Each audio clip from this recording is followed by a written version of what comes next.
ಬರುವ ಆದಾಯಕ್ಕಿಂತ ಮಾಡುವಂತಹ ಆಡಂಬರ ಎನ್ನುವುದು ಹೆಚ್ಚಾದಾಗ ಜೇಬು ಎನ್ನುವುದು ಖಾಲಿ ಆಗುವುದು ಖಚಿತ. ಹಾಗಾಗಿ ನಮ್ಮ ಬರುವಂತಹ ಆದಾಯಕ್ಕೆ ಅನುಗುಣವಾಗಿ ನಾವು ಮಾಡುವಂತಹ ವೆಚ್ಚವೂ ಕೂಡ ಸರಿಯಾಗಿ ಇದ್ದಾಗ ಮಾತ್ರ ಬದುಕನ್ನು ಸರಿಯಾದ ರೀತಿಯಲ್ಲಿ ಜೀವಿಸುವುದಕ್ಕೆ ಸಾಧ್ಯವಾಗುವುದು. ಲೆಕ್ಕವಿಲ್ಲದ ಇರುವಂತಹ ಖರ್ಚು ನಿಮ್ಮ ಇಡೀ ಜೀವನವನ್ನೇ ಲೆಕ್ಕವಿಲ್ಲದಂತೆ ಮಾಡುತ್ತದೆ. ಹಾಗಾಗಿ ಜೀವನದಲ್ಲಿ ಏನೇ ಮಾಡಿದರೂ ಕೂಡ ಲೆಕ್ಕ ಎನ್ನುವುದು ತುಂಬಾ ಮಹತ್ವವಾದದ್ದು. ಅದು ಯಾವ ರೀತಿಯಲ್ಲಾದರೂ ಕೂಡ ಸರಿ. ಅವಶ್ಯಕತೆ ಇಲ್ಲದೆ ಇರುವಂತಹ ವಸ್ತುಗಳನ್ನು ಖರೀದಿ ನಿಮ್ಮನ್ನು ಮೆಲ್ಲನೆ ಸಾಲದ ಸುಳಿಗೆ ಸಿಲುಕಿಸುತ್ತದೆ. ಹಾಗಾಗಿ ಅವಶ್ಯಕತೆ ಇರುವಂತಹ ವಸ್ತುಗಳನ್ನು ಮಾತ್ರ ಖರೀದಿ ಮಾಡಬೇಕು. ಅವಶ್ಯಕತೆ ಇಲ್ಲದೆ ಇರುವಂತಹ ವಸ್ತುಗಳನ್ನು ಎಂದಿಗೂ ಕೂಡ ಖರೀದಿ ಮಾಡುವುದಕ್ಕೆ ಹೋಗಲೇಬಾರದು. ಕೆಟ್ಟ ಅಭ್ಯಾಸಗಳು ನಿಮ್ಮ ಆರೋಗ್ಯವನ್ನು ಅಷ್ಟೇ ಅಲ್ಲ, ನಿಮ್ಮ ಐಶ್ವರ್ಯವನ್ನು ಕೂಡ ನುಂಗಿ ಹಾಕುತ್ತದೆ. ಹಾಗಾಗಿ ಒಳ್ಳೆಯ ಅಭ್ಯಾಸಗಳನ್ನು ಮೈಗೂಡಿಸಿಕೊಳ್ಳಬೇಕಾಗಿರುವುದು ತುಂಬಾ ಮಹತ್ವವಾದದ್ದು. ಬಡ್ಡಿಯ ಮೇಲೆ ಸಾಲ ತರುವುದು ಎಂದರೆ ನಿಮ್ಮ ನೆಮ್ಮದಿಯನ್ನೇ ನೀವು ಮಾರಾಟ ಮಾಡಿದಂತೆಯೇ ಆಗುವುದು. ಎಂದಿಗೂ ಕೂಡ ಬಡ್ಡಿಯಲ್ಲಿ ಸಾಲವನ್ನು ತಂದು ಜೀವನವನ್ನು ನಡೆಸಬೇಕು ಎನ್ನುವಂತಹ ಆಲೋಚನೆಗಳನ್ನು ಮಾಡುವುದಕ್ಕೆ ಹೋಗಲೇಬೇಡಿ. ಹಣದ ಬಗ್ಗೆ ಸರಿಯಾದ ಯೋಚನೆ ಇಲ್ಲದೆ ಇದ್ದರೆ ಎಷ್ಟೇ ದುಡಿದರೂ ಕೂಡ ಕೊನೆಯಲ್ಲಿ ಉಳಿಯುವುದು ಶೂನ್ಯ ಮಾತ್ರ. ಹಣದ ಬಗ್ಗೆ ಸರಿಯಾದ ಆಲೋಚನೆ ಎನ್ನುವುದು ಮೈಗೂಡಬೇಕಾಗಿರುವುದು ತುಂಬಾ ಮಹತ್ವವಾದದ್ದು. ಕಷ್ಟ ಪಡದೆಯೇ ಸಿಗುವಂತಹ ಹಣ ಆಸೆ ನಿಮ್ಮನ್ನು ಅತಿ ದೊಡ್ಡದಾಗಿರುವಂತಹ ಆರ್ಥಿಕ ಅಪಾಯಕ್ಕೆ ಒಡ್ಡುತ್ತದೆ. ಯಾವುದೇ ಆಗಲಿ ಕಷ್ಟಪಡುವುದರಲ್ಲಿಯೇ ಸುಖವನ್ನು ಬಯಸಬೇಕು ಮನುಷ್ಯನಾದವನು. ಆರ್ಥಿಕ ಶಿಸ್ತು ಎನ್ನುವುದು ಇಲ್ಲದೆ ಇದ್ದರೆ ಲಕ್ಷಾಧಿಪತಿಯೂ ಕೂಡ ಒಂದಲ್ಲ ಒಂದು ದಿನ ಬೀದಿಗೆ ಬಂದೇ ಬರುತ್ತಾನೆ. ಆರ್ಥಿಕವಾಗಿರುವಂತಹ ಸ್ಥಿತಿಗತಿಗೆ ಅನುಗುಣವಾಗಿ ನಮ್ಮ ಜೀವನವನ್ನು ನಾವು ನಡೆಸುವುದನ್ನು ಕಲಿತುಕೊಳ್ಳಬೇಕು. ನಿಮ್ಮ ಬಳಿ ಹರಿದು ನೋಟು ಇದೆಯಾ? ನೀವು ಎಂದಿಗೂ ಕೂಡ ಜೀವನದಲ್ಲಿ ಹರಿದಿರುವ ನೋಟಿನಂತೆ ಚಿಂತೆಯನ್ನು ಮಾಡುವುದಕ್ಕೆ ಹೋಗಲೇಬೇಡಿ. ನೀವು ಯಾವುದನ್ನು ಗೌರವಿಸದೇ ಇದ್ದರೆ ಖಂಡಿತವಾಗಿಯೂ ಕೂಡ ನೀವು ಗೌರವವನ್ನು ಪಡೆದುಕೊಳ್ಳುವುದಕ್ಕೆ ಸಾಧ್ಯವೇ ಇಲ್ಲ. ಹಾಗೆಯೇ ನೀವು ಅವರನ್ನು ಗೌರವಿಸದಿದ್ದರೆ ದೂರ ಇರುವುದನ್ನು ಕಲಿತುಕೊಳ್ಳಿ. ನಿಮಗೆ ಆಹ್ವಾನ ಎನ್ನುವುದು ಇಲ್ಲದೆ ಇದ್ದರೆ ಎಲ್ಲಿಗೂ ಕೂಡ ಹೋಗುವುದಕ್ಕೆ ಹೋಗಲೇಬೇಡಿ. ಎಲ್ಲಿ ನಿಮಗೆ ಆಹ್ವಾನ ಎನ್ನುವುದು ಇರುತ್ತದೆಯೋ ಅಲ್ಲಿ ಮಾತ್ರ ಮನುಷ್ಯ ಕಾಲನ್ನು ಇಡಬೇಕು. ತಡವಾಗಿ ಕರೆದರೆ ನಿರಾಕರಿಸಿ. ನಿಮಗೆ ಕಾಳಜಿ ಇಲ್ಲದೆ ಇದ್ದರೆ ಸಮೀಪಿಸುವುದನ್ನು ನಿಲ್ಲಿಸಿ. ತಡವಾಗಿ ಯಾರು ಕರೆಯುತ್ತಾರೆಯೋ ಅವರಿಗೆ ನಿಮ್ಮನ್ನು ಕರೆಯುವಂತಹ ಮನಸ್ಸೇ ಇರುವುದಿಲ್ಲ. ಅಂಥವರ ಬಳಿಗೆ ಎಂದಿಗೂ ಕೂಡ ಹೋಗುವುದಕ್ಕೆ ಹೋಗಲೇಬೇಡಿ. ಕಾಳಜಿಯಾಗಲಿ ತಡವಾಗಿ ಕರೆಯುವುದಾಗಲಿ ಎಂದಿಗೂ ಕೂಡ ಅದು ಮುಂಚೆಯೇ ಬರಬೇಕು. ತಡವಾಗಿ ಕರೆಯುವುದರಿಂದ ನಿಮ್ಮನ್ನು ಅವರು ಕಡೆಗಣಿಸುತ್ತಿದ್ದಾರೆ ಎಂದು ಅರ್ಥವಾಗುವುದು. ಮೋಸ ನಡೆದರೆ ಕ್ಷಮಿಸಿ ಮತ್ತು ಮುಂದುವರಿಯಿರಿ. ಅವರು ಮರೆತರೆ ಅವರನ್ನು ಮರೆತು ಬಿಡಿ. ಯಾರು ನಿಮ್ಮನ್ನು ಮರೆಯುವುದಿಲ್ಲವೋ ಅಂಥವರನ್ನು ಮರೆಯುವುದಕ್ಕೆ ಹೋಗಲೇಬೇಡಿ. ಅವಮಾನವಾದರೆ ಗೆಲುವಿನೊಂದಿಗೆ ಉತ್ತರವನ್ನು ಕೊಡಿ. ಎಲ್ಲಿ ಅವಮಾನವಾಗುತ್ತದೆಯೋ ಅಲ್ಲೇ ಗೆಲುವನ್ನು ಮನುಷ್ಯನಾದವನು ಸಾಧಿಸಬೇಕು. ಬಳಸಿದರೆ ಕಟ್ಟುನಿಟ್ಟಾದಂತಹ ಗಡಿಯನ್ನು ಹೊಂದಿರಿ. ನೀವು ಕಡಿಮೆ ಮಾತನಾಡಿದರೆ ಗೌರವ ಎನ್ನುವುದು ತನ್ನಿಂದ ತಾನೇ ದೊರೆಯುತ್ತದೆ. ನೀವು ಕಡಿಮೆ ಅಂದಾಜು ಮಾಡಿದ್ದರೆ ನಿಮ್ಮ ಕೆಲಸದ ಮೂಲಕ ಅದನ್ನು ಸಾಬೀತುಪಡಿಸಬಹುದು. ಜೀವನದಲ್ಲಿ ಪ್ರಾಮುಖ್ಯತೆ ಎನ್ನುವುದು ತುಂಬಾ ಮಹತ್ವವಾದದ್ದು. ಅದು ನೀವು ಮಾಡುತ್ತಿರುವಂತಹ ಕೆಲಸದ ಮೇಲೆ ಪ್ರಾಮುಖ್ಯತೆಯನ್ನು ಇಟ್ಟು ಮಾಡಿದಾಗ ಮಾಡುವಂತಹ ಎಲ್ಲ ಕೆಲಸಗಳು ಕೂಡ ಸಫಲತೆಯನ್ನು ಪಡೆದುಕೊಳ್ಳುತ್ತದೆ. ಈ ಸಮಯದಲ್ಲಿ ನಿಮ್ಮ ಗುರಿಯತ್ತ ಗಮನವನ್ನು ಹರಿಸಬೇಕು. ಜೀವನದಲ್ಲಿ ನಾವು ಅಂದುಕೊಳ್ಳುತ್ತೇವೆ ನಾಳೆ ಮಾಡಿದ್ದರಾಯಿತು, ನಾಡಿದ್ದು ಮಾಡಿದ್ದರಾಯಿತು ಎಂದು ಅಲಕ್ಷ್ಯತನವನ್ನು ತೋರಿಸುತ್ತೇವೆ. ನಾಳೆ ಮಾಡಬೇಕಾಗಿರುವಂತಹ ಕೆಲಸವನ್ನು ಇವತ್ತೇ ಮಾಡುತ್ತೇನೆ, ಇವತ್ತು ಮಾಡಬೇಕಾಗಿರುವಂತಹ ಕೆಲಸವನ್ನು ಈ ಕ್ಷಣದಿಂದಲೇ ಶುರು ಮಾಡುತ್ತೇನೆ ಎನ್ನುವಂತಹ ಒಂದು ಬಯಕೆ ಎನ್ನುವುದು ನಿಮ್ಮಲ್ಲಿ ಉದ್ಭವ ಆದಾಗ ಜೀವನದಲ್ಲಿ ನೀವು ಮುಂದೆ ಬರುವುದಕ್ಕೆ ಸಾಧ್ಯವಾಗುವುದು. ಏನಾದರೂ ಮಾಡಿ, ಆದರೆ ಸುಮ್ಮನೆ ಮಾತ್ರ ಕುಳಿತುಕೊಳ್ಳಬೇಡಿ. ಏಕೆಂದರೆ ಜೀವನದಲ್ಲಿ ಏನಾದರೂ ಮಾಡಿ ಮುಂದೆ ಬರಬೇಕು ಎನ್ನುವಂತಹ ಹಠ ಮನುಷ್ಯನಲ್ಲಿ ಇದ್ದಾಗ ಏನು ಬೇಕಾದರೂ ಕೂಡ ಮನುಷ್ಯ ಸಾಧನೆಯನ್ನು ಮಾಡುವುದಕ್ಕೆ ಸಾಧ್ಯವಾದೀತು. ಜೀವನದಲ್ಲಿ ಬೆಳವಣಿಗೆಯನ್ನು ಹೊಂದಬೇಕಾಗಿರುವುದು ಮನುಷ್ಯ ತುಂಬಾ ಮಹತ್ವವಾದದ್ದು ನೋಡಿ.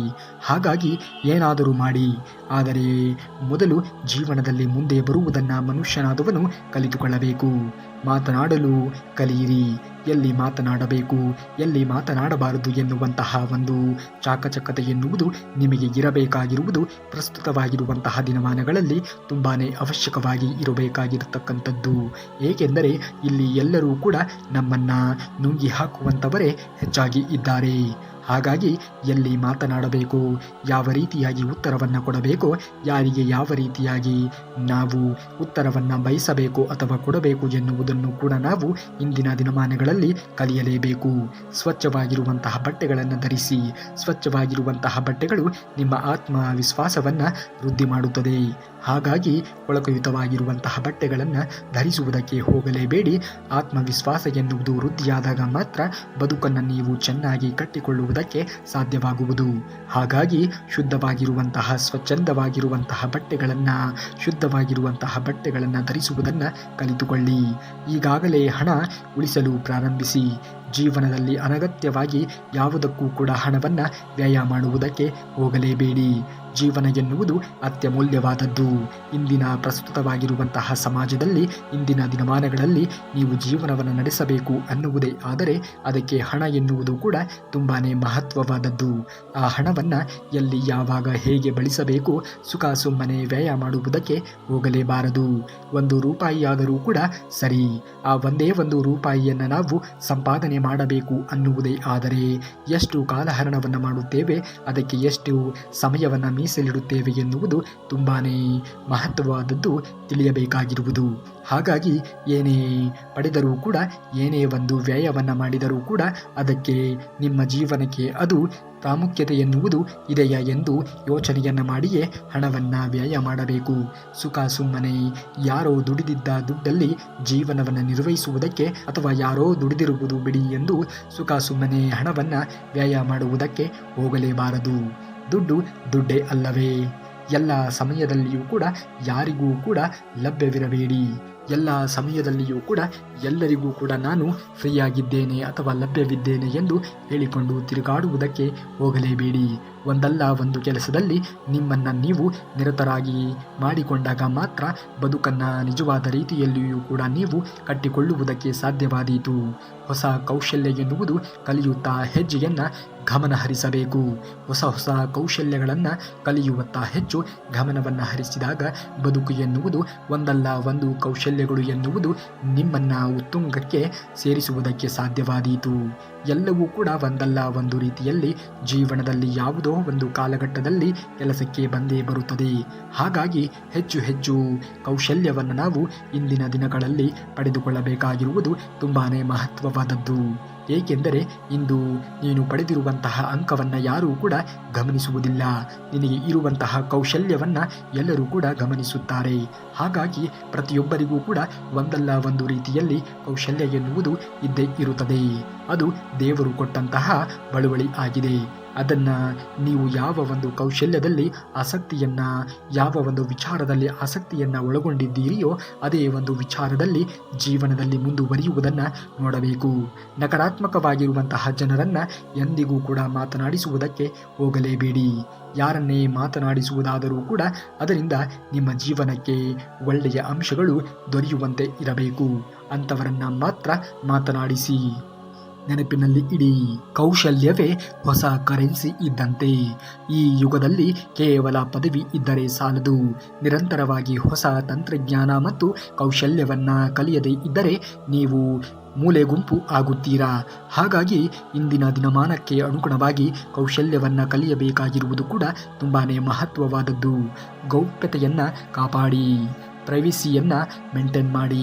ನಿಮ್ಮ ಮುಂದಿನ ದೊಡ್ಡ ಯೋಜನೆಗಳನ್ನು ಸೋಷಿಯಲ್ ಮೀಡಿಯಾಗಳಲ್ಲಿ ಡಂಗೂರವನ್ನು ಸಾರಿಸುವುದಕ್ಕೆ ಹೋಗಲೇಬೇಡಿ. ನಿಮ್ಮ ಕೆಲಸದ ರಹಸ್ಯವಾಗಿ ಇರುವುದನ್ನು ಕಲಿಯಬೇಕು. ಫಲಿತಾಂಶ ಎನ್ನುವುದು ಸದ್ದು ಮಾಡಬೇಕು. ಹಾಗಾಗಿ ನೀವು ಅಂದುಕೊಂಡಿರುವಂತಹ ಕೆಲಸವನ್ನು ಮಾಡಿ ಮುಗಿಸುವವರೆಗೂ ಮೌನವಾಗಿ ಇರುವುದನ್ನು ಕಲಿತುಕೊಳ್ಳಬೇಕು. ಅತಿಯಾದ ಸರಳತೆ ಅಪಾಯಕಾರಿ ಆಗಿರುತ್ತದೆ. ಕಾಡಿನಲ್ಲಿ ನೇರವಾದ ಮರಗಳೇ ಮೊದಲು ಕಡಿಯಲ್ಪಡುತ್ತವೆ. ಈ ಸ್ಪರ್ಧಾತ್ಮಕವಾಗಿರುವಂತಹ ಜಗತ್ತಿನಲ್ಲಿ ಅತಿಯಾದ ಒಳ್ಳೆಯತನ ಮುಗ್ಧತೆ ಅಲ್ಲ, ಅದು ದೌರ್ಬಲ್ಯ. ಇದು ಜೀವನದಲ್ಲಿ ನಾವು ಅರಿತುಕೊಳ್ಳಬೇಕಾಗಿರುವಂತಹ ಸತ್ಯ. ಆರ್ಥಿಕ ಬುದ್ಧಿವಂತಿಕೆ. ಇತರರಿಗೆ ತೋರಿಸಿಕೊಳ್ಳಲು ಸಾಲ ಮಾಡಿ ಐಷಾರಾಮಿಯ ಜೀವನವನ್ನು ನಡೆಸುವುದಕ್ಕೆ ಹೋಗಲೇಬೇಡಿ. ಇಂದಿನ ಹೂಡಿಕೆಯೇ ನಾಳೆ ನಿಮ್ಮ ಸ್ವತಂತ್ರವಾಗಿರುವಂತಹ ಜೀವನ ಶೈಲಿಗೆ ನಾಣ್ಣುಡಿ ಆಗಬಹುದು. ಹಾಗಾಗಿ ಬುದ್ಧಿವಂತಿಕೆ ಎನ್ನುವುದು ತುಂಬಾ ಮಹತ್ವವಾದದ್ದು. ಇಂದು ನೀವು ಸಹಾಯ ಮಾಡುವಂತಹ ಹಾಳು ಮಾಡುವಂತಹ ಸ್ನೇಹಿತರು ಕೂಡ ಇರುತ್ತಾರೆ. ಸಹಾಯ ಮಾಡುವಂತಹ ಸ್ನೇಹಿತರ ಸಹವಾಸವನ್ನು ಮಾಡಿ. ಹಾಳು ಮಾಡುವಂತಹ ಸ್ನೇಹಿತರ ಸಹವಾಸಕ್ಕೆ ಹೋಗಲೇಬೇಡಿ. ಪ್ರೇರಣೆ ಎನ್ನುವುದು ಆರಂಭವಷ್ಟೇ, ಅಭ್ಯಾಸವೇ ಮುಖ್ಯ. ಜೀವನದಲ್ಲಿ ಪ್ರೇರಣೆ ಎನ್ನುವುದು ಪ್ರತಿಯೊಬ್ಬರೂ ಕೂಡ ಒಂದಲ್ಲ ಒಂದು ವಿಚಾರಗಳಿಂದ ಹಾಗೆ ಆಗುತ್ತೇವೆ. ಆದರೆ ಯಾವಾಗ ವ್ಯಕ್ತಿ ನಿರಂತರವಾಗಿರುವಂತಹ ಅಭ್ಯಾಸವನ್ನು ಮೈಗೂಡಿಸಿಕೊಳ್ಳುತ್ತಾನೆಯೋ ಆಗ ಮಾತ್ರ ಆತ ಅಂದುಕೊಂಡಿರುವಂತಹ ಕೆಲಸದಲ್ಲಿ ಮುಟ್ಟುವುದಕ್ಕೆ ಅಥವಾ ಸಾಧಿಸುವುದಕ್ಕೆ ಸಾಧ್ಯವಾದೀತು.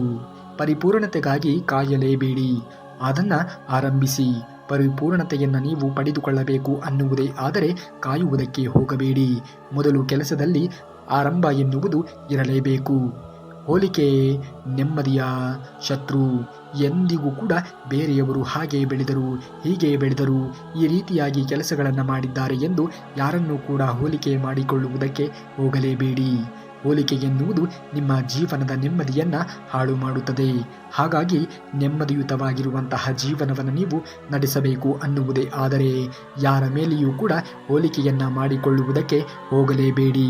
ಜೀವನದಲ್ಲಿ ಹೋಲಿಕೆ ಎನ್ನುವುದು ಇದ್ದಾಗ ಮಾತ್ರ ಬದುಕನ್ನು ನೀವು ಸರಿಯಾದ ರೀತಿಯಲ್ಲಿ ಜೀವಿಸುವುದಕ್ಕೆ, ಆನಂದಿಸುವುದಕ್ಕೆ ಸಾಧ್ಯವಾಗುವುದೇ ಇಲ್ಲ. ಇತರರು ಯಾವ ರೀತಿಯಾಗಿ ಬೆಳೆದಿದ್ದಾರೆ ಅದಕ್ಕೆ ತಕ್ಕಂತೆ ನಾನು ಕೂಡ ಬೆಳೆಯಬೇಕು ಎನ್ನುವಂತಹ ಒಂದು ಆಸೆಯಾಗಲಿ ಕನಸಾಗಲಿ ಇರಬೇಕೇ ವಿನಃ ಅವರು ಹಾಗೆ ಬೆಳೆದಿದ್ದಾರೆ, ಹೀಗೆ ಬೆಳೆದಿದ್ದಾರೆ ಎಂದು ನನ್ನಲ್ಲಿ ಇದಿಲ್ಲ ಅದಿಲ್ಲ ಎಂದು ಯೋಚನೆಗಳನ್ನು ಮಾಡುತ್ತಾ ಬೇರೆಯವರನ್ನು ಹೋಲಿಸುತ್ತಾ ನೀವು ಜೀವನವನ್ನು ಕಳೆದಾಗ ಜೀವನದಲ್ಲಿ ನೀವು ಏನೂ ಕೂಡ ಮಾಡುವುದಕ್ಕೆ ಸಾಧ್ಯವೇ ಇಲ್ಲ. ಹಾಗಾಗಿ ಹೋಲಿಕೆಯ ಜೀವನ ಎನ್ನುವುದು ನಿಮ್ಮದಾಗಬಾರದು. ಸೋಲು ಕಲಿಯಲು ಸಿಕ್ಕಂತಹ ಅವಕಾಶ. ಜೀವನದಲ್ಲಿ ನಾವು ಏನನ್ನೇ ಸಾಧನೆಯನ್ನು ಮಾಡಲು ಹೊರಟಾಗ ಯಾವುದೇ ರಂಗವಾಗಿರಬಹುದು, ಅದರಲ್ಲಿ ಎಡುವುದು ಸಹಜ, ಸೋಲು ಆಗುವುದು ಕೂಡ ಸಹಜ. ಆಗಿರುವಂತಹ ಸೋಲಿನಿಂದ ಜೀವನದಲ್ಲಿ ನಾವು ಕಲಿಯಬೇಕಾಗಿರುವಂತಹ ಪಾಠದ ಕಡೆಗೆ ಗಮನವನ್ನು ಕೊಡಬೇಕೇ ವಿನಃ ಸೋಲಾಯಿತು ಎಂದು ಮಾಡುತ್ತಿರುವಂತಹ ಪ್ರಯತ್ನವನ್ನೇ ಅರ್ಧಕ್ಕೆ ಎಂದಿಗೂ ಕೂಡ ನಿಲ್ಲಿಸುವುದಕ್ಕೆ ಹೋಗಲೇಬಾರದು. ಹಾಗಾಗಿ ಪ್ರತಿಯೊಂದು ಸೋಲು ಕೂಡ ಜೀವನದಲ್ಲಿ ಉನ್ನತವಾಗಿರುವಂತಹ ಹಂತಕ್ಕೆ ತಲುಪಿಸುತ್ತದೆ ಎನ್ನುವುದನ್ನು ಮರೆಯಲೇಬಾರದು. ಯೋಜನೆಗಳೇ ಭವಿಷ್ಯವನ್ನು ರೂಪಿಸುತ್ತದೆ. ಯೋಜನೆಗಳು ಇಲ್ಲದೆ ಇದ್ದರೆ ಜೀವನದಲ್ಲಿ ಏನನ್ನೂ ಕೂಡ ಮಾಡುವುದಕ್ಕೆ ಅಸಾಧ್ಯ. ಇನ್ನು ಬರುವಂತಹ 2 ವರ್ಷಗಳಲ್ಲಿ ನಾನು ಈ ಕೆಲಸವನ್ನು ಮಾಡಿಯೇ ತೀರುತ್ತೇನೆ ಎನ್ನುವಂತಹ ಹಠ ನಿಮ್ಮಲ್ಲಿ ಇರಬೇಕು. ಆ ಹಠಕ್ಕೆ ತಕ್ಕ ರೀತಿಯಾಗಿರುವಂತಹ ಪ್ರಯತ್ನ ನಿಮ್ಮಲ್ಲಿ ಇರಬೇಕು. ನಿರಂತರವಾಗಿರುವಂತಹ ಶ್ರಮ ಪಡುವಂತಹ ಗುಣ ನಿಮ್ಮಲ್ಲಿ ಇರಬೇಕು. ಅಂದಾಗ ಮಾತ್ರ ಬದುಕಿನಲ್ಲಿ ನೀವು ಅಂದುಕೊಂಡಂತಹ ಗುರಿಯನ್ನು ತಲುಪುವುದಕ್ಕೆ ಸಾಧ್ಯವಾಗುವುದು. ಎಲ್ಲವೂ ಕೂಡ ಮನುಷ್ಯನಿಂದ ಸಾರ್ಥಕತೆಯನ್ನು ಅಥವಾ ಸಾಧ್ಯವಾಗುತ್ತದೆ ಯಾವಾಗ ನಾವು ಅಂದುಕೊಂಡಂತಹ ಗುರಿಯ ಕಡೆಗೆ ಗಮನವನ್ನು ಕೊಟ್ಟಾಗ ಮಾತ್ರ. ಜೀವನದಲ್ಲಿ ಸಮಯ ಎನ್ನುವುದು ಯಾರಿಗೂ ಕೂಡ ಕಾಯುವುದೇ ಇಲ್ಲ. ಸಮಯ ಎನ್ನುವುದು ಬದಲಾಗುತ್ತಲೇ ಇರುತ್ತದೆ. ಆ ಸಮಯಕ್ಕೆ ಅನುಗುಣವಾಗಿ ನಮ್ಮ ಜೀವನವನ್ನು ನಾವು ರೂಪಿಸಿಕೊಳ್ಳಲೇಬೇಕು ಅನ್ನುವುದೇ ಆದರೆ ಆ ಸಮಯದೊಂದಿಗೆ ನಾವು ಕೂಡ ಬದಲಾಗಿ ಸಮಯಕ್ಕೆ ತಕ್ಕಂತೆ ನಮ್ಮ ಜೀವನದ ಸಾರ್ಥಕತೆಯನ್ನು ನಾವು ಮಾಡಿ ಮುಗಿಸಿಕೊಳ್ಳಬೇಕು. ಅಂದುಕೊಂಡಂತಹ ಗುರಿಯನ್ನು ಅಂದುಕೊಂಡ ಸಮಯದಲ್ಲಿ ತಲುಪಲೇಬೇಕು. ಏಕೆಂದರೆ ಸಮಯ ಎನ್ನುವುದು ಯಾರಿಗಾಗಿಯೂ ಕೂಡ ಕಾಯುವುದಿಲ್ಲ ನೋಡಿ. ಇವತ್ತು ಭಿಕ್ಷುಕನಾಗಿ ಇದ್ದವನು ನಾಳೆ ಶ್ರೀಮಂತ ಎನ್ನುವುದು ಆಗಲೇಬೇಕು. ಇಂದು ಶ್ರೀಮಂತನಾಗಿ ಇದ್ದವನು ನಾಳೆ ಭಿಕ್ಷುಕನೂ ಕೂಡ ಆಗಬಹುದು. ಹಾಗಾಗಿ ನಾವು ಮಾಡುತ್ತಿರುವಂತಹ ಕೆಲಸವನ್ನು ಶ್ರಮಯ ಪ್ರಜ್ಞೆಯನ್ನಾಗಿಟ್ಟುಕೊಂಡು ಮಾಡಿದಾಗ ಜೀವನದಲ್ಲಿ ಎಲ್ಲವನ್ನೂ ಕೂಡ ಸಾಧಿಸುವುದಕ್ಕೆ ಸಾಧ್ಯವಾಗುವುದು. ಸಣ್ಣ ಹೆಜ್ಜೆ ದೊಡ್ಡ ಬದಲಾವಣೆ ಆಗುತ್ತದೆ ಎನ್ನುವುದನ್ನು ಮರೆಯಲೇಬೇಡಿ. ಪ್ರತಿಯೊಂದು ಸಣ್ಣ ಸಣ್ಣ ಉಳಿತಾಯವೂ ಕೂಡ ಹೇಗೆ ಜೀವನದಲ್ಲಿ ದೊಡ್ಡದಾಗಿರುವಂತಹ ಬದಲಾವಣೆಯನ್ನು ತರುವುದಕ್ಕೆ ಸಾಧ್ಯವಾದೀತೋ ಅದೇ ರೀತಿಯಾಗಿ ದೊಡ್ಡ ದೊಡ್ಡ ಹೆಜ್ಜೆಗಳನ್ನು ನಾವು ಕನಸನ್ನು ಕಂಡಾಗ, ದೊಡ್ಡ ದೊಡ್ಡ ಕನಸುಗಳನ್ನು ಕಂಡಾಗ ಆ ದೊಡ್ಡದಾಗಿರುವಂತಹ ಕನಸುಗಳನ್ನು ನನಸು ಮಾಡಿಕೊಳ್ಳಬೇಕು ಎನ್ನುವುದೇ ಆದರೆ ಇಂದು ನಾವು ಸಣ್ಣ ರೀತಿಯ ಹೆಜ್ಜೆಯನ್ನು ಇಡಲೇಬೇಕಾಗಿರುವಂಥದ್ದು ಅವಶ್ಯಕವಾಗಿ ಇದೆ. ಮೊದಲು ನಿಮ್ಮನ್ನು ನೀವು ನಂಬಿ. ಯಾರ ಮೇಲೆಯೂ ಕೂಡ ನೀವು ನಂಬಿಕೆಯನ್ನು ಇಟ್ಟುಕೊಳ್ಳಬೇಕಾಗಿರುವಂತಹ ಅವಶ್ಯಕತೆಯೇ ಇಲ್ಲ. ನೀನು ಮೊದಲು ನಿನ್ನ ಆತ್ಮವಿಶ್ವಾಸದ ಮೇಲೆ, ನಿನ್ನ ಮೇಲೆ ನಿನಗೆ ನಂಬಿಕೆ ಎನ್ನುವುದು ದೃಢವಾಗಿ ಇದ್ದಾಗ ಮಾತ್ರ ಬದುಕನ್ನು ಸರಿಯಾದ ರೀತಿಯಲ್ಲಿ ಕಟ್ಟಿಕೊಳ್ಳುವುದಕ್ಕೆ ಸಾಧ್ಯವಾಗುವುದು. ಹಾಗಾಗಿ ಆತ್ಮವಿಶ್ವಾಸ ಎನ್ನುವುದು ಮನುಷ್ಯನಲ್ಲಿ ಇರಬೇಕಾದಂಥದ್ದು ತುಂಬಾ ಮಹತ್ವವಾದದ್ದು. ನೋಡಿ, ನಿನ್ನ ಉದ್ಧಾರ ನಿನ್ನ ಕೈಯಲ್ಲಿಯೇ ಇದೆ ಎನ್ನುವುದನ್ನು ಯಾವುದೇ ಕಾರಣಕ್ಕೂ ಕೂಡ ಮರೆಯುವುದಕ್ಕೆ ಹೋಗಲೇಬೇಡ. ನೀನು ಇಂದು ಮಾಡುತ್ತಿರುವಂತಹ ಕೆಲಸಗಳೇ ನಾಳೆ ನಿನ್ನ ಜೀವನದ ನಾಣ್ಣುಡಿ ಆಗಬಹುದು. ಹಾಗಾಗಿ ನೀನು ಇಂದು ಮಾಡುತ್ತಿರುವಂತಹ ಕೆಲಸವೇ ನಿನ್ನ ನಾಳೆಯ ಜೀವನದ ಭವಿಷ್ಯ ಆಗಿರುತ್ತದೆ. ಇಂದು ಮಾಡುತ್ತಿರುವಂತಹ ಕೆಲಸವನ್ನು ಪ್ರಾಮಾಣಿಕತೆಯಿಂದ ಮಾಡುವುದನ್ನು ಕಲಿತುಕೊಳ್ಳಿ. ನಿನ್ನನ್ನು ನೀನೇ ಮೇಲೆತ್ತಿಕೋ. ಜೀವನದಲ್ಲಿ ಯಾರೂ ಕೂಡ ನಿನಗೆ ಸಹಾಯವನ್ನು ಮಾಡುವುದಕ್ಕೆ ಬರುತ್ತಾರೆಯೇನೋ ಎನ್ನುವುದಾಗಿ ಕನಸನ್ನು ಕಾಣುವುದಕ್ಕೆ ಹೋಗಲೇಬೇಡ. ನೀನು ನಿನ್ನಿಂದ ನೀನೇ ಮೇಲೆತ್ತುವುದನ್ನು ನೋಡಿಕೊಳ್ಳಬೇಕು. ಜೀವನದಲ್ಲಿ ನೀನೇ ಪುಟಿದು ನಿಲ್ಲಬೇಕು. ಅಂದಾಗ ಮಾತ್ರ ಬದುಕಿನಲ್ಲಿ ನೀನು ಯಶಸ್ಸನ್ನು ಕಾಣುವುದಕ್ಕೆ ಸಾಧ್ಯವಾಗುವುದು. ಏಕೆಂದರೆ ಸ್ವಾರ್ಥವಾಗಿರುವಂತಹ ಈ ಒಂದು ಪ್ರಪಂಚದಲ್ಲಿ ಎಲ್ಲರೂ ಕೂಡ ನಮಗೆ ಆಸರೆ ಆಗುತ್ತಾರೆ ಎನ್ನುವಂತಹ ಒಂದು ಕನಸನ್ನು ಕಾಣುವುದಕ್ಕೆ ಮನುಷ್ಯ ಹೋಗಲೇಬಾರದು. ಕೋಪವು ಮನುಷ್ಯನ ಜ್ಞಾನ ಮತ್ತು ವಿವೇಚನೆಗಳನ್ನು ನಾಶ ಮಾಡುತ್ತದೆ. ಎಂದಿಗೂ ಕೂಡ ಜೀವನದಲ್ಲಿ ಕೋಪವನ್ನು ಬೆಳೆಸಿಕೊಳ್ಳುವುದಕ್ಕೆ ಹೋಗಲೇಬೇಡಿ. ಎಂದಿಗೂ ಕೂಡ ವಿವೇಕಯುತವಾಗಿರುವಂತಹ ಜೀವನವನ್ನು ಮನುಷ್ಯ ರೂಪಿಸಿಕೊಂಡಾಗ ಮಾತ್ರ ಬದುಕಿನಲ್ಲಿ ಮುಂದೆ ಬರುವುದಕ್ಕೆ ಸಾಧ್ಯವಾಗುವುದು. ಅಂತಹ ವಿವೇಚನೆಯುತವಾಗಿರುವಂತಹ ಜೀವನ ಎನ್ನುವುದು ನಿಮ್ಮದಾಗಬೇಕು. ಆತ್ಮಕ್ಕೆ ಹುಟ್ಟು ಸಾವುಗಳೇ ಇಲ್ಲ, ಅದು ಸದಾ ಅಮರವಾಗಿ ಇರುತ್ತದೆ. ಹಾಗಾಗಿ ಜೀವನದಲ್ಲಿ ಹುಟ್ಟು ಸಾವು ಎನ್ನುವುದು ಆಕಸ್ಮಿಕವಾಗಿ ಬಂದೇ ಬರುತ್ತದೆ. ಅದರಿಂದ ತಪ್ಪಿಸಿಕೊಳ್ಳುವುದಕ್ಕೆ ಯಾರಿಂದಲೂ ಕೂಡ ಸಾಧ್ಯವೇ ಇಲ್ಲ. ಆದರೆ ಸಿಕ್ಕಿರುವಂತಹ ಒಂದು ಹುಟ್ಟಿನ ಯಾವ ರೀತಿಯಾಗಿ ನಾವು ನಿಜವಾಗಿಯೂ ಕೂಡ ರೂಪಿಸಿಕೊಳ್ಳುತ್ತೇವೆ, 4 ಜನರಿಗೆ ಮಾದರಿಯಾಗಿ ಇರುತ್ತೇವೆ ಎನ್ನುವುದು ತುಂಬಾ ಮಹತ್ವವಾದದ್ದು. ಹುಟ್ಟು ಎನ್ನುವುದು ಯಾರಿಗೂ ಕೂಡ ನೆನಪಿನಲ್ಲಿ ಇರುವುದಿಲ್ಲ. ಆದರೆ ಸಾವು ಎನ್ನುವುದು ಎಲ್ಲರಿಗೂ ನೆನಪಿನಲ್ಲಿ ಇರುವಂತೆ ಮಾಡಬೇಕು ಅನ್ನುವುದೇ ಆದರೆ ನೀನು ಹುಟ್ಟಿ ಬೆಳೆದು ನಿಂತಾಗ ಜೀವನದಲ್ಲಿ ನೀವು ಮಾಡುವಂತಹ ಕೆಲಸಗಳು ಆ ಒಂದು ಕೆಲಸಗಳಿಂದಲೇ ನೀನು ಸತ್ತ ಮೇಲೆಯೂ ಕೂಡ ನಿನ್ನನ್ನು ನೆನಪಿಸಿಕೊಳ್ಳುವುದಕ್ಕೆ ಸಾಧ್ಯವಾದೀತು. ಹಾಗಾಗಿ ಮನುಷ್ಯನಾದವನು ಜೀವಂತವಾಗಿ ಇದ್ದಾಗ ಯಾವ ರೀತಿಯ ಕೆಲಸಗಳನ್ನು ಮಾಡುತ್ತಾನೆ ಎನ್ನುವುದು ಕೂಡ ತುಂಬಾ ಮಹತ್ವವಾದದ್ದು. ಚಂಚಲ ಮನಸ್ಸನ್ನು ಅಭ್ಯಾಸ ಮತ್ತು ವೈರಾಗ್ಯದಿಂದ ಗೆಲ್ಲಬಹುದು. ಜೀವನದಲ್ಲಿ ಚಂಚಲವಾಗಿರುವಂತಹ ಮನಸ್ಸನ್ನು ಎಂದಿಗೂ ಕೂಡ ಇಟ್ಟುಕೊಳ್ಳುವುದಕ್ಕೆ ಹೋಗಲೇಬಾರದು. ಅದು ನಿಮ್ಮ ಬೆಳವಣಿಗೆಗೆ ವಿರುದ್ಧವಾಗಿರುವಂತಹ ಪರಿಣಾಮವನ್ನು ಬೀರಬಹುದು. ವೈರಾಗ್ಯದಿಂದ ನಿಮ್ಮ ಮನಸ್ಸನ್ನು ಗೆಲ್ಲುವುದನ್ನು ನೀವು ನೋಡಬೇಕು. ಮನಸ್ಸನ್ನು ಗೆದ್ದಂಥವನಿಗೆ ಮನಸ್ಸೇ ಒಳ್ಳೆಯ ಸ್ನೇಹಿತ ಇದ್ದಂತೆ. ಹಾಗಾಗಿ ಮನಸ್ಸನ್ನು ಗೆಲ್ಲುವಲ್ಲಿ ನಮ್ಮ ಗಮನ ಎನ್ನುವುದು ಇರಬೇಕು. ಫಲಾಪೇಕ್ಷೆ ಇಲ್ಲದೆ ನಿನ್ನ ಕರ್ತವ್ಯವನ್ನು ನಿಶ್ಚಯಿಂದ ಮಾಡು. ಜೀವನದಲ್ಲಿ ಯಾವುದೇ ಕಾರಣಕ್ಕೂ ಕೂಡ ಯಾರ ಮೇಲೆಯೂ ಕೂಡ ಕನಸನ್ನು ಕಾಣುವುದಕ್ಕೆ ಹೋಗಲೇಬೇಡ. ಶಾಂತಿ ಎನ್ನುವುದು ನಿನ್ನೊಳಗೆ ಇದೆ. ಅದನ್ನು ಎಂದಿಗೂ ಕೂಡ ಹೊರಗಡೆ ಹುಡುಕುವುದಕ್ಕೆ ಹೋಗಲೇಬೇಡ. ಮನಃಶಾಂತಿಯನ್ನು ನೀನು ನಿನ್ನ ಜೀವನದಲ್ಲಿ ಪಡೆದುಕೊಳ್ಳಬೇಕಾಗಿರುವುದು ತುಂಬಾ ಮಹತ್ವವಾದದ್ದು. ಇಂದಿನ ಕಾಲಮಾನದಲ್ಲಿ ಮನುಷ್ಯರಾದವರು ಎಲ್ಲವನ್ನೂ ಕೂಡ ಪಡೆದುಕೊಂಡಿದ್ದಾರೆ. ಆದರೆ ಮನುಷ್ಯನ ಬಳಿಯಲ್ಲಿ ಪ್ರಮುಖವಾಗಿ ಇರಬೇಕಾದಂಥದ್ದೇ ಮನಃಶಾಂತಿ ಎನ್ನುವುದು ಇದೇ ಇಲ್ಲದಂತೆ ಆಗಿದ್ದಾರೆ. ಸಂಶಯ ಇರುವಂತಹ ವ್ಯಕ್ತಿಗಳಿಗೆ ಈ ಲೋಕದಲ್ಲಿಯೂ ಕೂಡ ಸುಖವಿಲ್ಲ, ಪರಲೋಕದಲ್ಲಿಯೂ ಕೂಡ ಸುಖ ಎನ್ನುವುದು ಸಿಗುವುದಕ್ಕೆ ಸಾಧ್ಯವೇ ಇಲ್ಲ. ಸಂಶಯ ಎನ್ನುವುದು ಯಾರ ಮೇಲೆಯೂ ಕೂಡ ಇರುವುದಕ್ಕೆ ಹೋಗಲೇಬಾರದು.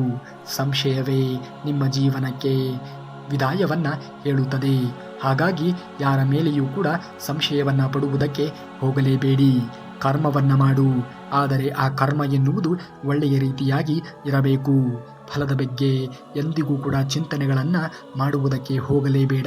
ಶ್ರೀಕೃಷ್ಣ ಪರಮಾತ್ಮನೇ ಭಗವದ್ಗೀತೆಯಲ್ಲಿ ಹೇಳಿದ್ದಾನೆ. ಹಾಗಾಗಿ ಜೀವನದಲ್ಲಿ ಫಲದ ಬಗ್ಗೆ ಚಿಂತನೆಯನ್ನು ಬಿಟ್ಟು ಕರ್ಮ ಮಾಡುವುದನ್ನು ಮನುಷ್ಯನಾದವನು ಕಲಿತುಕೊಳ್ಳಬೇಕಾಗಿರುವುದು ತುಂಬಾ ಅವಶ್ಯಕವಾಗಿ ಬೇಕಾಗಿದೆ. ಏನೇ ನಡೆದರೂ ಕೂಡ ಅದು ಒಳ್ಳೆಯದಕ್ಕಾಗಿಯೇ ನಡೆಯುತ್ತದೆ ಎನ್ನುವಂತಹ ಆತ್ಮವಿಶ್ವಾಸ ನಿನ್ನಲ್ಲಿ ಇರಲಿ. ಅದು ಬದುಕನ್ನು ಒಂದು ರೀತಿಯ ಉನ್ನತವಾಗಿರುವಂತಹ ಹಂತಕ್ಕೆ ತೆಗೆದುಕೊಂಡು ಹೋಗುತ್ತದೆ. ಕಳೆದುಕೊಂಡಿದ್ದಕ್ಕೆ ಕೊರಗಲೇಬೇಡ. ಭವಿಷ್ಯ ನಿನ್ನದೇ. ಭಯ ಎಂದಿಗೂ ಕೂಡ ಪಡುವುದಕ್ಕೆ ಹೋಗಬೇಡ. ನಿನ್ನ ರಕ್ಷಣೆಗೆ ನಾನು ಸದಾ ಇದ್ದೇನೆ ಎಂದು ಹೇಳುತ್ತಾನೆ ಶ್ರೀಕೃಷ್ಣ ಪರಮಾತ್ಮ. ಬದಲಾವಣೆಯೇ ಈ ಜಗದ ಏಕೈಕ ನಿಯಮವಾಗಿದೆ. ಕಾಲಕ್ಕೆ ಸಮಯಕ್ಕೆ ತಕ್ಕಂತೆ ಬದಲಾವಣೆ ಆಗಬೇಕಾಗಿರುವುದು ಕೂಡ ತುಂಬಾ ಮಹತ್ವವಾದದ್ದು. ನಿನ್ನ ಮನಸ್ಸೇ ನಿನ್ನ ಮಿತ್ರ, ನಿನ್ನ ಮನಸ್ಸೇ ನಿನ್ನ ಶತ್ರು. ಮನಸ್ಸನ್ನು ಯಾವ ರೀತಿಯಾಗಿ ರೂಪಿಸಿಕೊಳ್ಳುತ್ತೀಯೋ ಆ ರೀತಿಯಾಗಿ ನಿನ್ನ ಜೀವನ ಎನ್ನುವುದು ರೂಪಿತವಾಗುವುದು. ಹಾಗಾಗಿ ಒಳ್ಳೆಯ ಮನಸ್ಸನ್ನು ರೂಪಿಸಿಕೊಳ್ಳಿ. ಸೋಲು ಗೆಲುವು ಎರಡೂ ಕೂಡ ಸಮಾನವಾಗಿ ಸ್ವೀಕರಿಸಿ. ಜೀವನದಲ್ಲಿ ಮುಂದೆ ಬಂದೇ ಬರುತ್ತೀರಾ. ಎರಡನ್ನೂ ಕೂಡ ಸಮಾನವಾಗಿ ಸ್ವೀಕರಿಸಿ ಸಮಾನವಾಗಿ ಒಪ್ಪಿಕೊಳ್ಳಿ. ಸೋಲಾದರೂ ಕೂಡ ಹೆದರುವುದಕ್ಕೆ ಹೋಗಬೇಡಿ, ಗೆಲುವಾದರೂ ಕೂಡ ಹಿಗ್ಗುವುದಕ್ಕೆ ಹೋಗಲೇಬೇಡಿ. ಎರಡೂ ಪರಿಸ್ಥಿತಿಗಳನ್ನು ಸಮಾನವೊಂದು ಮನಸ್ಥಿತಿಯಿಂದ ಮನುಷ್ಯನಾದವನು ಅದನ್ನು ಸ್ವೀಕರಿಸಿದಾಗ ಮಾತ್ರ ಮನುಷ್ಯ ಮುಂದೆ ಬರುವುದಕ್ಕೆ ಸಾಧ್ಯವಾದೀತು. ತನ್ನಲ್ಲಿ ನಂಬಿಕೆ ಎನ್ನುವುದು ಇರಬೇಕು. ಜೀವನದಲ್ಲಿ ತನ್ನ ಮೇಲೆ ನಂಬಿಕೆ ಎನ್ನುವುದು ಇದ್ದಾಗ ಮಾತ್ರ ಬದುಕಿನಲ್ಲಿ ತಾನು ಅಂದುಕೊಂಡಂತಹ ಕೆಲಸದಲ್ಲಿ ಮುಂದೆ ಬರುವುದಕ್ಕೆ ಸಾಧ್ಯವಾಗುವುದು. ಹಾಗಾಗಿ ನಿಮ್ಮ ಮೇಲೆ ನಿಮಗೆ ನಂಬಿಕೆ ಎನ್ನುವುದು ಇರಬೇಕಾದಂಥದ್ದು ತುಂಬಾ ಮಹತ್ವವಾದದ್ದು. ಹಾಗಾಗಿ ನಿಮ್ಮ ಮೇಲೆ ನಿಮಗೆ ನಂಬಿಕೆ ಎನ್ನುವುದು ಇರಲಿ ಎಂದು ಹೇಳುತ್ತಾ, ನೀವೇನಾದರೂ ಶ್ರೀಕೃಷ್ಣ ಪರಮಾತ್ಮನ ಭಕ್ತರೇ ಆಗಿದ್ದರೆ ತಪ್ಪದೇ ಈ ವಿಡಿಯೋಗೆ ಒಂದು ಹೈಪನ್ನು ಮಾಡಿ ಹಾಗೂ ಈ ವಿಡಿಯೋಗೆ ತಪ್ಪದೇ ಒಂದೇ ಒಂದು ಲೈಕನ್ನು ಮಾಡಿ ಎಂದು ಹೇಳುತ್ತಾ, ನಾಳೆಯ ಶ್ರೀಕೃಷ್ಣ ಪರಮಾತ್ಮನ ವಚನಾಮೃತದೊಂದಿಗೆ ನಿಮ್ಮ ಮುಂದೆ ಬರುವವರೆಗೂ ಧನ್ಯವಾದ. ಕರುನಾಡಿಗೆ.